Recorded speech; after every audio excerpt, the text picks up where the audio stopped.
to day 2 of the winter meetings here in Nashville, Tennessee. I'm Jim. With me is Jason Mackey from the Pittsburgh Post-Gazette. Jason, thanks for joining us. Thanks for having me, man. Yeah. So day 2, draft lottery today. Yep. Not a whole lot of other stuff happening on the Pirates front so far, but we did get news late last night. There was a report in about Ben Heller, minor league free agent signing. You were able to confirm that this morning.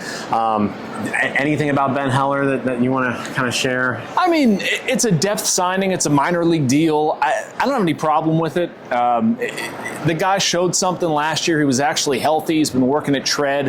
They have a pretty good relationship with people there. Dude ran his fastball. I think he touched 98 last year, was around 95 with the sinker. He's got a pretty good slider to go along with it. He's a relief possibility. They need arms, man. Like, I don't know. I mean, they're not putting this guy in the starting rotation and acting like he's some sort of savior. It just happened to trickle out. So I'm good with it. Yeah. I mean, minor league signing, so really just there for depth. Yeah. His main issues in the past have been health. Yep. So if he's healthy, he seems like he's, decent depth at and like best. had a what? 3-something ERA for the Braves last year. Like, it's fine. So Ben Heller news, that's really the only Pirates signing today. Yep. But we did have some other news. First off, MLB Draft lottery today. Yep. So the Pirates had the 8th best odds at the number 1 overall pick. They end up with pick number 9. Basically, it could have been worse. It could have been better. Yeah. I mean, look, if you're going to be better, if you're going to win 76 games, hopefully they win more next season or whatever, you're going to lose the lottery picks. Like, you want to lose that. And it was basically commensurate with their odds and how they finished. I don't view it as a big deal either way. Like, whatever. I would have been stunned if they got somewhere, 1, 2, 3, 4, 5. Yeah. They're 9. Whatever. Right. It should not be as big of a thing if you're going to have a better team. Yeah. Division rival Cincinnati Reds, number 2 pick after winning 82 that part games. was interesting. It was kind of wild where I think it was the top 5 or 6 teams that had a chance didn't even finish in the top 2. Right. So. Yeah, the odds were kind of odd that way. It was also odd to see Brad Paisley on stage, by the way. I didn't know that was happening. Yeah, right. It was just an odd setting, like this dark room with Brad Paisley at the front of it and a bunch of people standing on stage. Yeah. I don't think MLB has sort of figured out the lottery yet. Yeah. What they want to do with it, but it's as far as the Pirates pick, it's whatever.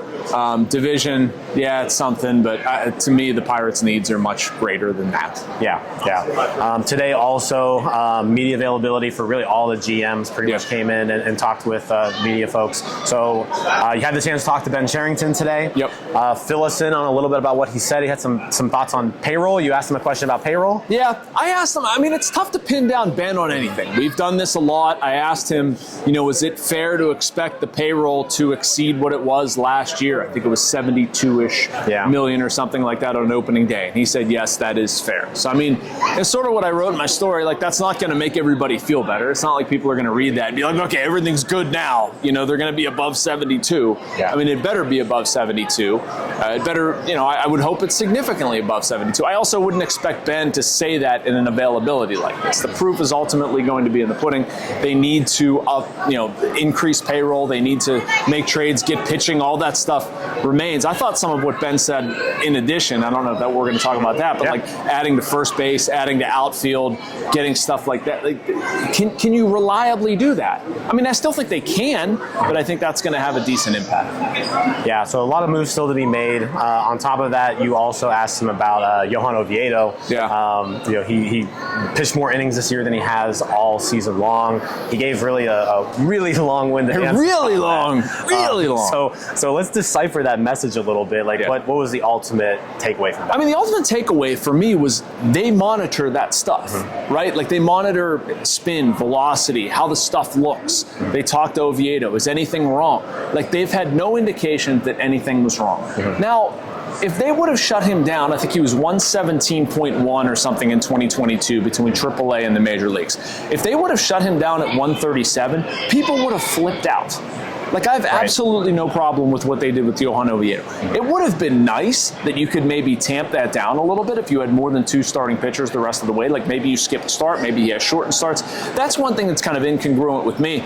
they mentioned wanting to monitor his workload late in the season, and they never did because they couldn't. So that's something you can kind of go back and look at. And I thought he may have went there with the answer. He ultimately didn't. Ben took a lot of words to say basically, hey, we pay attention to this stuff. We're going to try to learn from it. We try to learn from everything. Pitching injuries are not just affecting us, they're affecting everybody. And I think there's some truth to that. Like, we can react to Johan Oviedo having Tommy John surgery. I've gotten a lot of reaction to Mike Burrows, Velasquez having elbow injuries, Brubaker as well, as forgetting him. But the reality of pitching now and what they're prioritizing is it's going to affect pitchers' elbows. Like, this is going to happen. It's an unfortunate situation because it's Oviedo, but I'm really not sure there's much the Pirates could have done differently here. Yeah, I absolutely. I mean, they could have had more than 2 starting pitchers. I get that. If you but had, in a different situation, elbow injuries are going to happen. Yeah, no, I agree with you. So day 2, again, not a whole lot happening across the board in all of baseball. 2 more days left here at the winter meetings. Are we expecting anything big to happen? Something, right? Yeah. There has to be some sort of movement with Yamamoto, Ohtani, something. I refuse to believe that everybody's going to go here and then you're just going to go home and we're going to have, like, I don't know who was the biggest signing at this point. I would be hard pressed to. Eric the Brewers Fetty, kid, Eric Fetty. $2 million it's been a deal. snooze so far. Yeah. Maybe it happens tonight. Maybe it happens tomorrow. I don't know. But you get enough people in this place, something is going to happen. Maybe not with the Pirates. I mean, we're talking MLB wide. Right. I'm a little bit surprised, though, that it hasn't happened yet, that it's just been kind of a staring contest. Yeah, so we're still waiting for that first real big domino to fall. Again, thanks for joining us. Yeah. Day 2 from Nashville in the books. We'll be back tomorrow with some more winter meetings coverage.